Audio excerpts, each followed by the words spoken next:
ఇది నా second video అండి. నెక్స్ట్ ఇవి కొంచెం కట్ చేసి ఉన్నాయండి. గరం మసాలా, నేనైతే చికెన్ మసాలా గరం మసాలా 2 వేస్తానండి. కాకపోతే గరం మసాలా ఒకటే ఉంది, అందుకని 3 చికెన్ మసాలా ప్యాకెట్స్ వేస్తున్నాను, 5 రూపీస్. ఎందుకంటే మీకు కొలతలుగా ఉండిద్ది, మీకు తెలిసిద్ది కాబట్టి చెప్తున్నాను. మనం మన ఇష్టమైనంత వేసుకోవచ్చు, ఓకేనా. తర్వాత ధనియాల పొడి అండి, అది కూడా వేస్తే టేస్ట్గా ఉండిద్ది.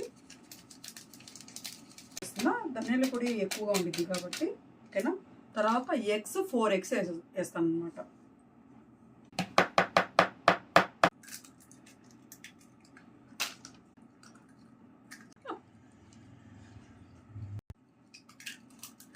కలర్ అండి, కొంచెం కలర్ఫుల్ కోసమే, ఎవరికైనా ఇష్టం లేకపోతే వేసుకుందండి, కాకపోతే కొంచెం కలర్ కోసం వేస్తున్నాను నేను.